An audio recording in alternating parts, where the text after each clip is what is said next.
오늘은 교회력을 기준으로 2018년의 마지막 주일입니다.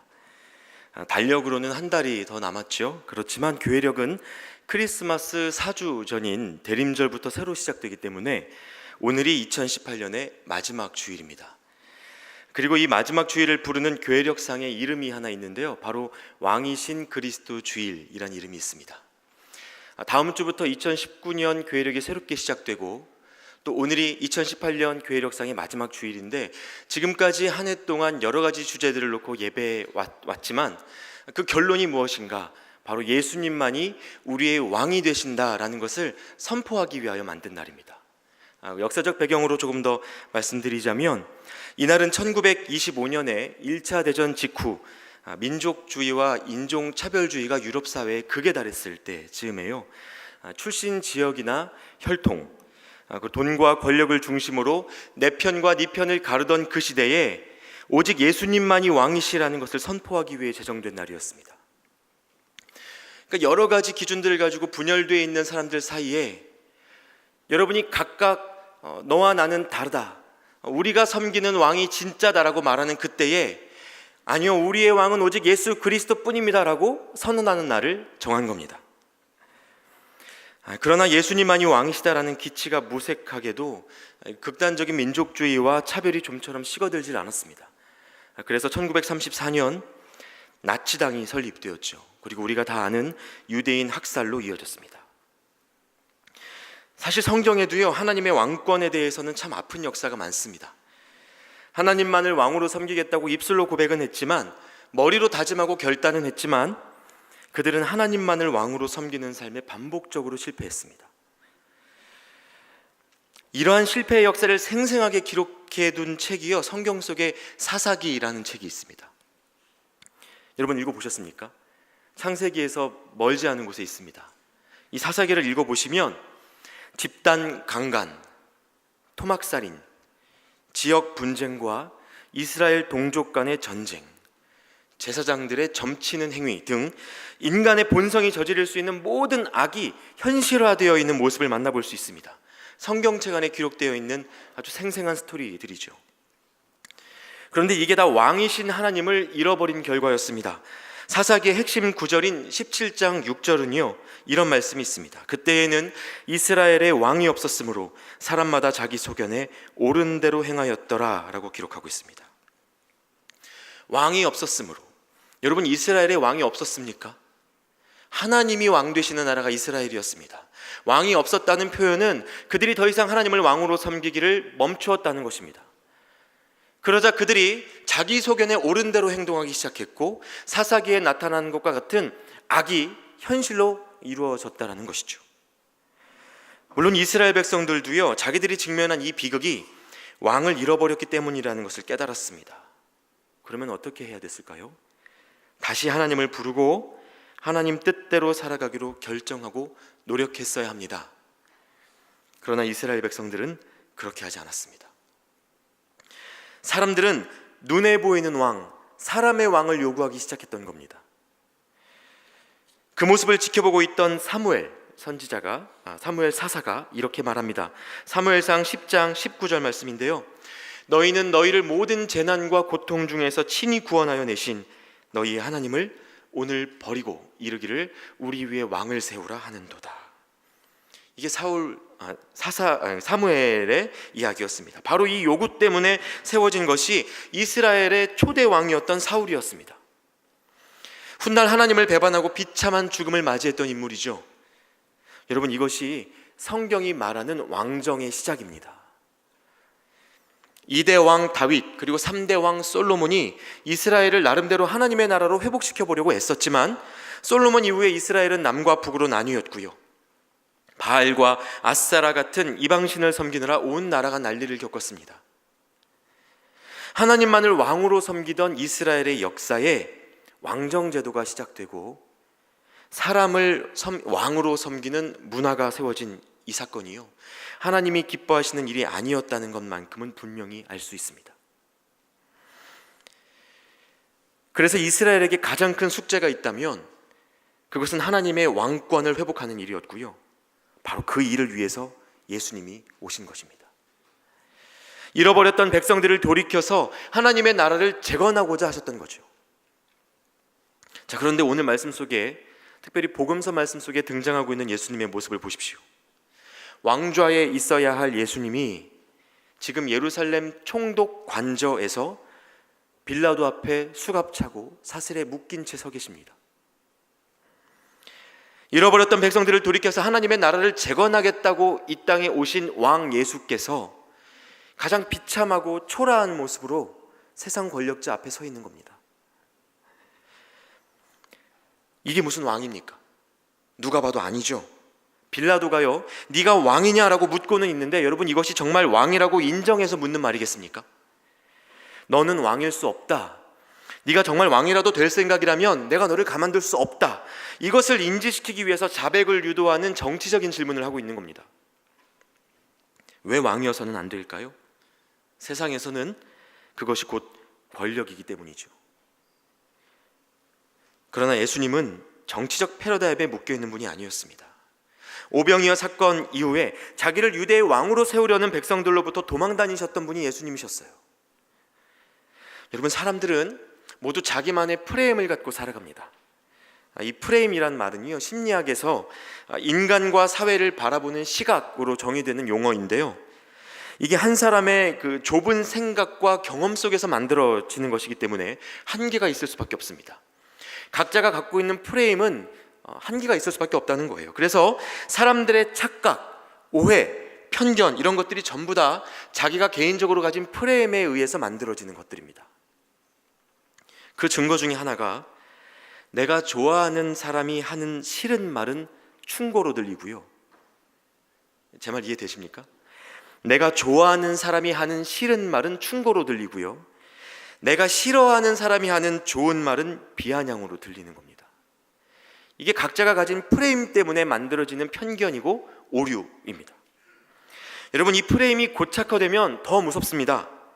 내 관점 밖의 사람들이 전부 다 적으로 보이기 시작하는데요, 윗사람의 말은 꼰대질로 들리고요, 아랫사람들의 말은 건방짐으로 해석이 됩니다. 완전히 귀가 막혀버리게 되는 겁니다. 더 쉬운 예를 들어볼까요? 요즘 회사 생활 어떻습니까? 라고 신입사원에게 묻는 대표이사가 있다면 여러분, 뭐라고 대답해야 될까요? 무조건 괜찮아야 되죠. 지금 이 사람이 신입사원과 친해지고 싶어서 묻는 질문이 아니지 않습니까? 대표이사 관점으로는요, 자기 회사가 참 좋은 회사고 스스로 괜찮은 사장이길 바라는 겁니다. 자신의 통치 영역 안에서 스스로가 괜찮은 왕인지 확인하고 싶은 겁니다. 그걸 모르는 신입사원이 만약에, 저 모르시니까 드리는 말씀인데요, 사실 저희 회사에 문제가 많습니다, 이렇게 시작하면요, 그 사람은 과장님의 적이 되고 부장님의 적이 되고 상사들의 프레임을 뒤흔드는 반동분자로 인증되는 것이 세상이란 말입니다. 이처럼 네가 유대인의 왕이냐라고 묻는 빌라도의 질문에도 그가 기다리고 있는 대답이 있습니다. Yes or no. 빌라도의 관점으로는 예수님이 둘 중 하나로 대답하셔야 했습니다. 왕이 아니라고 대답하면 귀찮은 일이 없어지니까 편안해서 좋습니다. 왕이라고 확실하게 대답하면 바로 처벌하면 되니까 쉽습니다. 그러나 문제가 무엇일까요? 왕의 의미에 대한 빌라도와 예수님의 관점, 그 프레임이 완전히 달랐기 때문에, 두 사람이 생각하는 왕의 개념이 완전히 달랐기 때문에 같은 단어를 쓰고는 있지만 빌라도의 질문에 예수님이 곧이곧대로 답할 수가 없는 겁니다. 사실 오늘 복음서 본문의 바로 앞에는요, 예수님이 빌라도 앞에 서시기까지의 과정이 상세하게 기록되어 있습니다. 여기에서도 세상적 시각을 벗지 못하는 사람들의 모습이 적나라하게 드러나고 있습니다. 간략하게 살펴보겠습니다. 처음에 예수님은 은퇴한 대제사장인 안나스라는 사람에게로 끌려가셨습니다. 안나스는 은퇴했지만 그 시대 모두가 다 아는 유대 사회의 비선실세였습니다. 그리고 해가 뜨자마자 다시 안나스의 사위이자 현재의 대제사장인 가야바에게로 예수님이 보내졌습니다. 여러분, 당시에는 대제사장이요, 이미 고위직이었기 때문에 학자들은 가야바의 빠른 승진을 위해서 장인어른인 안나스가 분명히 그 입김을 작용시켰으리라 추측하고 있습니다. 그러니까 하나님을 섬기는 일에 헌신하여서 구별된 삶을 살아가야 하는 대제사장들이 정치적인 욕망에 휘말려 있었다라는 것을 이 말씀이 보여주고 있는 겁니다. 누구에게 잘해야 자리를 지킬 수 있는지, 누구에게 잘 보여야 인정받을 수 있는지 온 유대인들이 다 알고 있었습니다. 그런 정치적인 시선으로 가난하고 병들고 소외된 자들, 이른바 죄인들 곁을 지키는 예수님을 보니까, 그리고 그 사람이 왕인의 어쩌네 이상한 소문이 도니까 예수님의 삶이 기득권자들에게는 큰 위협이 될 수밖에 없었던 겁니다.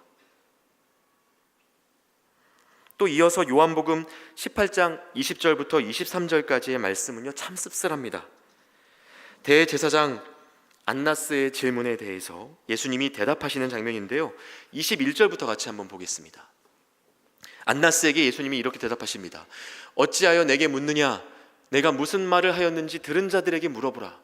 그들이 내가 하던 말을 아느니라.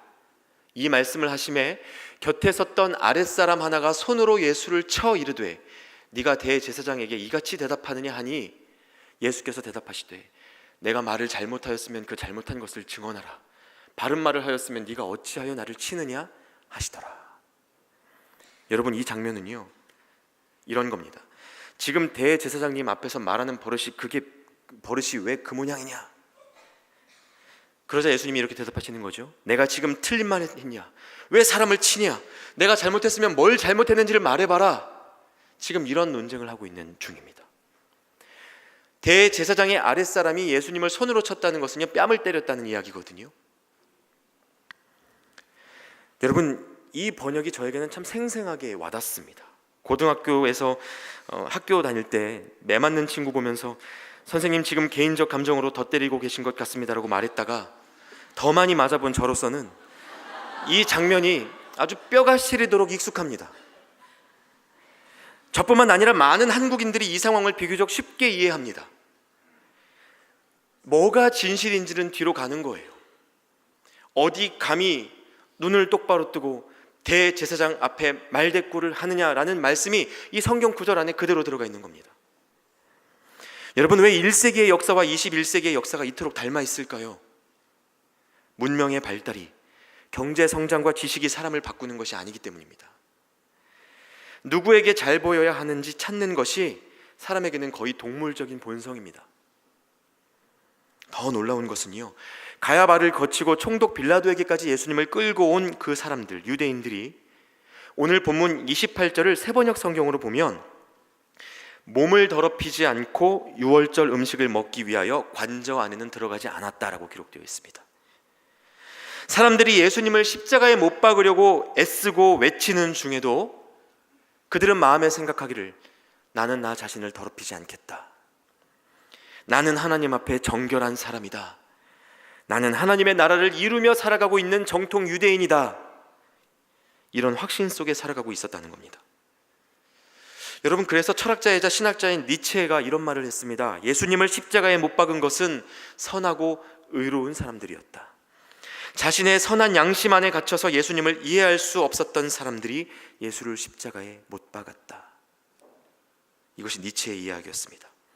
선하고 의로운 사람들은 이미 선에 대한 지식을 갖고 있기 때문에 대안적인 덕목을 제시하는 사람을 악으로 간주하고 십자가에 못 박을 수밖에 없다는 것이 니체의 해석이었습니다. 앞서 제가 이야기 드렸던 고착화된 프레임에 도전하는 사람들을 대하는 방식이랑 똑같죠. 여러분, 저는 지금 다른 사람 이야기, 2000년 전 이야기 하자는 거 아닙니다. 자기가 바라보는 그것이 전부라고 믿고, 아니 전부라고 생각하지는 않더라도 나의 고민은 충분했고, 나의 판단은 틀리지 않았고, 나의 결정은 당연하고 보편적인 결정이어서 혹 다른 면을 보게 되더라도 달라질 것이 없다고 대쪽같이 믿고 살고 계시다면, 혹시 그런 자기 확신 속에 여러분 살아가고 계시다면, 과연 우리가 당시의 유대인과 예수님 중 누구 편에 설 사람인지 정직하게 다시 들여다보자는 겁니다. 우리라면 어땠을까요?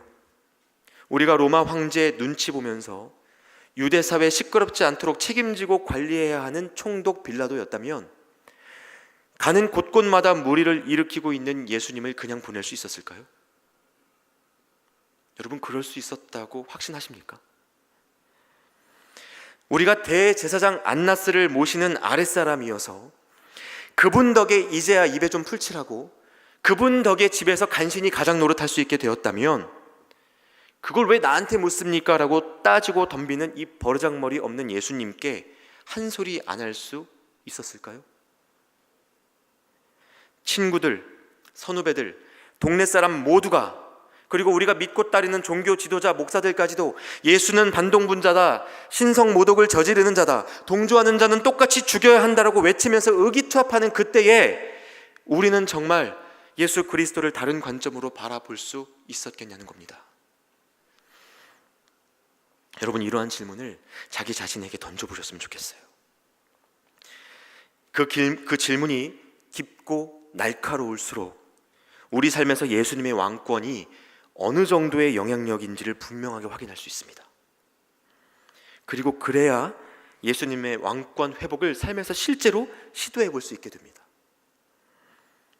자, 그럼 이제 삶에서 예수님의 왕권이 회복된다는 것이 무슨 의미인지 빌라도의 질문에 대한 예수님의 대답을 통해서 한번 살펴보겠습니다. 36절 말씀에서 예수님은 로마 왕 가이사를 섬기느라 예수님을 앞에 두고도 정치적인 관점을 벗어나지 못했던 빌라도에게 이렇게 말씀하셨습니다. 이 36절 말씀은 다 같이 한번 읽어보겠습니다. 예수께서 대답하시되 내 나라는 이 세상에 속한 것이 아니니라. 만일 내 나라가 이 세상에 속한 것이었더라면 내 종들이 싸워 나로 유대인들에게 넘겨지지 않게 하였으리라. 이제 내 나라는 여기에 속한 것이 아니니라. 내 나라는 이 세상에 속한 것이 아니다. 나는 이 땅의 것을 두고 너희와 다툴 생각이 없다. 이것이 예수님의 대답이었습니다. 이 말이 무슨 뜻인지 빌라도가 이해했겠습니까? 이어지는 37절에서 빌라도가 그래서 지금 당신이 왕이 아니라는 말이냐라고 묻는 것을 보면 하나도 이해를 못한 겁니다. 이 세상에 속하지 않은 나라, 그런 것을 상상해 본 적도 없었을 테니 이해가 안 되는 것이 당연한 일인 것 같습니다. 그리고 이해가 안 되니까 그래서 지금 네가 왕이라는 거냐 아니라는 거냐 이렇게 물을 수밖에 없는 거죠. 여러분, 충청도 사투리에요, 긴지 아닌지만 말이요, 겨 아니요, 이런 말이 있거든요. 복잡하게 생각하기 싫으니까 예스 아니면 노로 고르라는 이야기입니다. 그런데 이것이 자기 생각에서 벗어나지 못하는 사람들이 던지는 전형적인 질문 패턴입니다. 그 사람의 말을 사려 깊게 고민해 볼 의향이 없으니 그냥 내가 이해하기 쉬운 정도로만 빨리 대답해 보라는 거예요. 자기와 다른 방식으로 생각하며 살아가는 사람들에게 내 방식의 대답을 요구하는 겁니다. 여러분, 그러나 예수님이 주신 대답의 핵심이 뭡니까? 내 나라는 이 세상에 속한 것이 아니다. 내가 주는 대답은 네가 이해하는 세상의 방식과 같지 않다는 겁니다. 여러분, 하나님의 나라는요, 사람의 생각과 편견과 문화적인 관습 안에 결코 갇히지 않습니다. 우리가 이해하는 그 수준을 언제나 뛰어넘는 것, 그래서 우리가 생각하는 보기 밖에서 답이 찾아지는 것이 하나님의 나라라는 겁니다. 처음부터 하나님의 나라는 유대인들과 빌라도가 생각했던 것처럼 이 땅의 권력을 타고 오르는 높은 곳에 있지 않았습니다.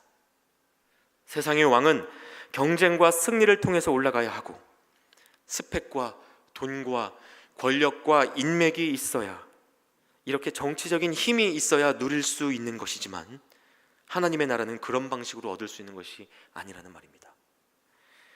하나님의 나라는 빌라도 앞에 수갑차고 끌려온 나사렛의 목수가 왕이 될 수 있는 나라고요, 가난하고 병든 바디메오나 소외당하고 무시당하던 과부가 백성으로서의 권리를 차별 없이 누릴 수 있는 낮은 곳에서 열리는 것입니다.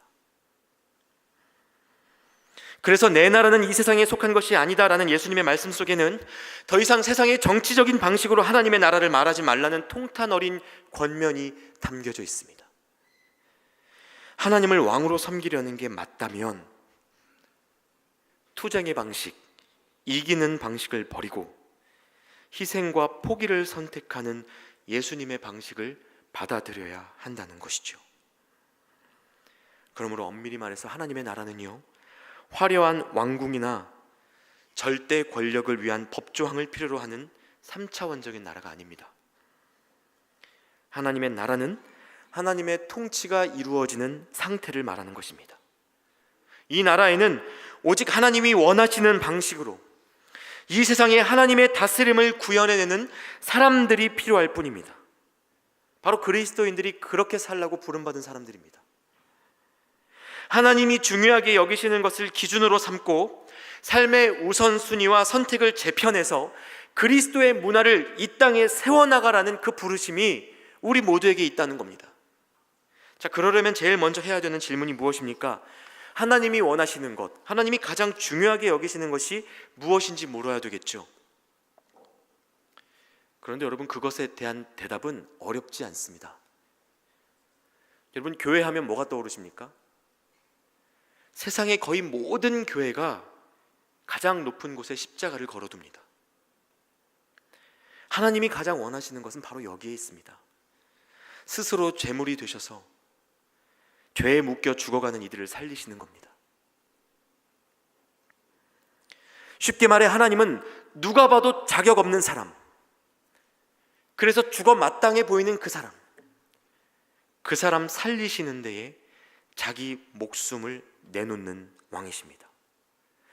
이 사랑이 하나님의 첫 번째 기준이라는 말입니다. 여러분, 그러므로 우리의 삶에 하나님의 통치가 있는지 궁금하고 내가 하나님의 나라를 이루고 살아가고 있는 것인지 궁금하다면 여러분, 우리의 마음 안에 죄인에게 베푸는 긍휼이 있는지, 연약한 이들을 위한 자기 포기가 있는지 돌아보시면 됩니다. 사실 이 일은 말에 비해서 그렇게 거창한 것은 아닙니다. 누구나 할 수 있는 일이죠. 예를 들면 도움이 필요한 사람을 그냥 지나치지 않는 겁니다. 여러분, 도움이 필요한 사람이라고 해서 허름한 옷 입고 돈 없는 사람만 떠올리지 마시길 바랍니다. 사람이라면 누구든지 타인의 도움을 필요로 하며 살아갑니다. 또 이해되지 않는 사람을 만나도 그 사람의 입장에 서서 헤아리고 용납해 보는 겁니다. 이 사람은 왜 이렇게 생각하게 됐을까? 이 사람은 왜 이렇게 말하게 됐을까? 판단하기 이전에 관찰해 보는 겁니다. 그리고 섬김 받을 만한 자리에 가게 됐을 때 당연하게 여기는 것이 아니라 일어나 섬기는 겁니다. 여러분, 움직일 힘이 있는 그리스도인이라면 나이 들수록 안쪽 자리에 앉아서 누가 떠주는 물 마시는 일을 부끄럽게 여기셔야 합니다. 왜요? 우리 모두는 용서받지 못할 만한 죄의 문제를 예수님의 죽음으로 탕감받은 사람들이기 때문입니다. 그것을 기억하는 사람들이 품고 살아가는 삶의 태도가 있기 때문입니다. 여러분, 이렇게 자기 중심적이고 정치적인 프레임을 깨고 나오려는 이 반복적인 시도가 희생과 섬김의 왕이신 예수님의 왕권을 회복하는 일이라는 사실을 기억하시기 바랍니다. 이제 오늘의 본문 속에서 빌라도와 예수님의 마지막 대화로 들어가 보도록 하겠습니다. 네가 왕이냐 아니냐를 계속해서 묻고 있는 빌라도에게 예수님은 결국 질문하는 자의 정치적인 의도와 상관없이 자신이 왕이다라고 밝히셨습니다. 그리고 이와 같이 덧붙이셨습니다. 37절 말씀인데요, 네 말과 같이 내가 왕이니라. 내가 이를 위하여 태어났으며 이를 위하여 세상에 왔나니 곧 진리에 대하여 증언하려 함이로라. 무릇 진리에 속한 자는 내 음성을 듣느니라 하신대. 여러분, 예수님의 이 마지막 대답은요, 요한복음에만 나타나는 아주 독특한 장면입니다. 다른 세 복음서에서 예수님은 많은 사람들의 고발을 듣고도 더 할 말이 없느냐는 빌라도의 질문에 그저 침묵하기를 선택하셨습니다. 오히려 한마디도 대답하지 않는 그 모습에 빌라도가 크게 놀라워했다는 기록이 더해져 있습니다. 여러분, 상상해 보십시오. 이것이 왜 놀라운 일이었을까요? 아마 지금까지 로마 총독의 관저에 끌려온 어떤 죄인도 침묵을 지키지 못했을 겁니다. 사람은 불안하면 침묵하기 어렵죠. 그러므로 여기에 끌려온 죄인들은 자신이 왜 결백한지 열심히 설명했을 겁니다. 마피아 게임에서 최후의 진술을 할 때와는 비교할 수도 없는 두려움에 시달리고 있었을 거란 말입니다. 그런데 여러분, 이 불안이 어디로부터 오는 것입니까? 로마의 왕 가이사가 그의 권력이 나를 죽일 수도 있다는 생각으로 자기 위에 있는 그 왕이 누구이며 어떤 힘을 가진 자인지를 인식하니까 불안해졌던 겁니다. 여러분, 그러나 예수님은 이 불안을 이기셨습니다. 어떻게요? 로마의 가이사, 그 위에 있는 진짜 권력, 하나님의 권능을 느끼고 계셨기 때문입니다. 여러분, 강한 자만이 살아남는 세렝게티 초원에서 사자가 왕으로 불리는 이유 들여보셨습니까? 사자가 이 세렝게티 초원에서 왕이 될 수 있는 이유는요, 모든 동물과 싸워서 이길 수 있어서가 아니라 대낮에 햇빛 쬐며 낮잠 잘 수 있는 여유를 가졌기 때문이라고 하더라고요. 이게 무슨 뜻인지 아시겠습니까? 생명을 건 사냥터에서도 불안하지 않을 수 있는 그 삶이 사자가 왕이라는 것을 증명해 준다는 말입니다.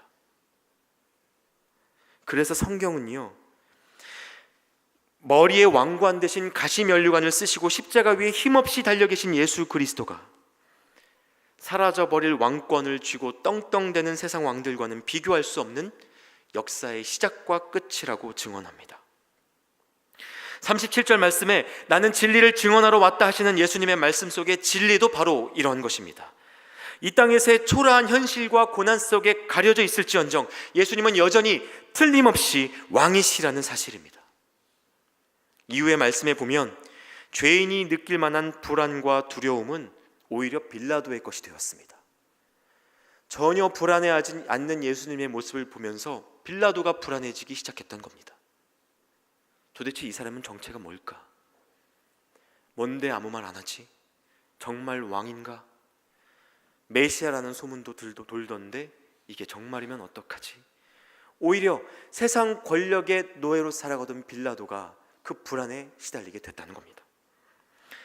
여러분, 그러므로 우리는 이제 빌라도와 예수님이 만나는 이 장면을 새로운 관점으로 볼 수 있어야 합니다. 이 장면은 총독과 죄인의 만남이 아니라 세상 권력과 하늘의 권세가 맞붙는 현장입니다. 죄인 예수의 재판을 위한 만남이 아니라 빌라도의 구원을 위한, 빌라도에게 주어진 일생일대의 기회라는 것입니다. 빌라도는 사실 예수님이 무죄인 걸 알게 됐습니다. 그래서 채찍질 정도로 마무리하고 살려보내고자 여러 번 시도했습니다. 하지만 성난 관중은 당신이 그러고도 가이사의 충신이냐 소리를 질러댔습니다. 다시 말해, 빌라도 대답해 보십시오.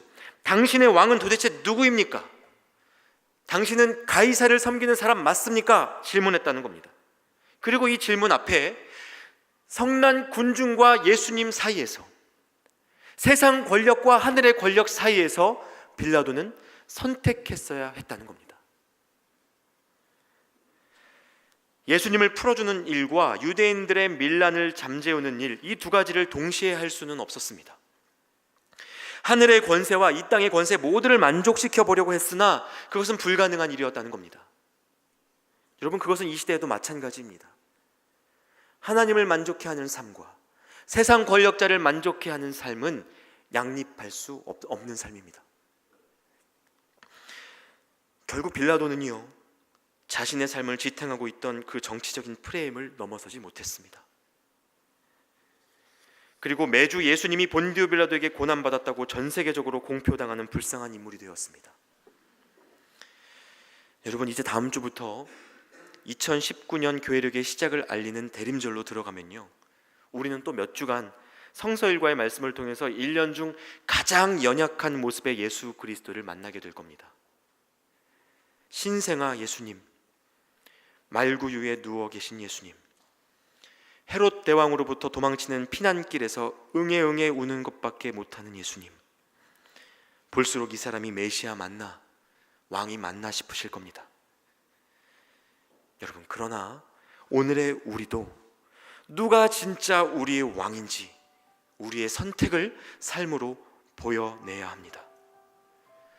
물론 한국 사회에서 살아가는 우리가 한국 사회가 왕으로 여기는 가치들을 뒤로하고 예수님이 원하시는 일을 예수님의 방식대로 선택하며 살아가겠다 다짐하면 곧바로 손해가 뒤따를 수 있습니다. 손해보실 확률이 거의 99.9%입니다. 그러나 그리스도인들이 각자의 자리에서 세상의 정치적인 프레임을 성육신의 프레임으로 뒤틀어내지 않으면 이 땅에서 예수님은 결코 왕이 되실 수 없습니다. 모두가 자기 소견에 옳은 대로 행하는 이 시대에 우리는 여전히 왕을 잃어버린 사사시대를 살아갑니다. 눈에 보이는 왕, 승리와 성취를 이루어줄 사람의 왕을 찾고 기대고 싶은 시험 속에서 살아가는 것이 우리의 인생입니다. 그러나 여러분, 누가 진짜 우리의 왕입니까?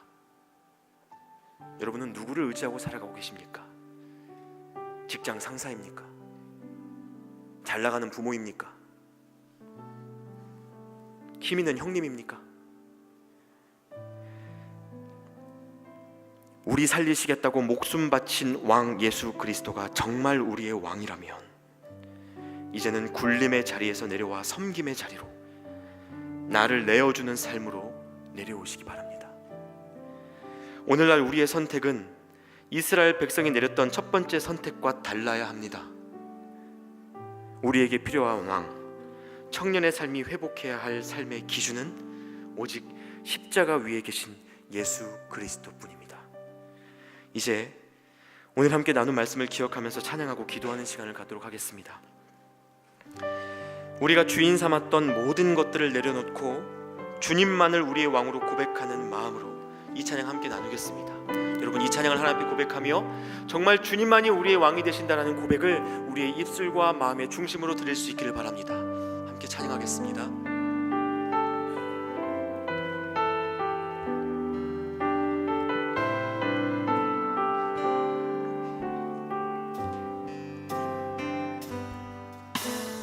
주인 삼은 모든 것 내려놓고 내 주 대신 주 앞에 나가 내가 사랑했던 모든 것 내려놓고 주님만 사랑 내가 주인 삼은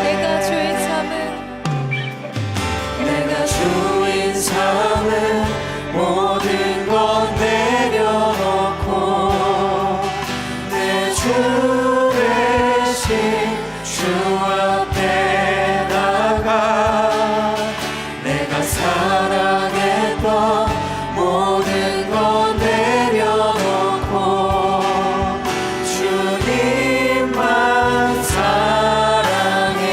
주 사랑 거친 풍랑에도 거친 풍랑에도 깊은 바다처럼 나를 잠잠케 해. 주 사랑 내 영혼의 반석 그 사랑 위에서 주 사랑 거친 풍랑에도 주 사랑 거친 풍랑에도 깊은 바다처럼 나를 잠잠케 해. 주 사랑 내 영혼의 반석 그 사랑 위에 서리. 여러분, 이 시간 계속해서 기도하는 시간을 갖도록 하겠습니다. 하나님 아닌 것들을 따르며 높아져 있던 우리의 마음을 겸손케 해달라고, 우리의 힘과 능력과 소망이 어디로부터 오는지 깨닫고 예수님의 방식대로 살아가는 우리가 되도록 간구하며 이 시간 함께 기도하며 나아가도록 하겠습니다. 하나님 감사합니다. 우리가 말씀을 듣고 예수님만을 왕으로 삼는 삶에 대해 묵상하여 주시니 감사드립니다. 하나님 세상에 많이 주시고 하나님 아닌 우리로 왕으로 삶을 전하시는 이 시간 같이 주님께 드려서 우리를 감사해 주시고 왕으로 고백하며 예수 그리스도의 왕이시여 우리의 삶을 지금을 살아가는 우리를 예수 그리스도로 주시옵소서.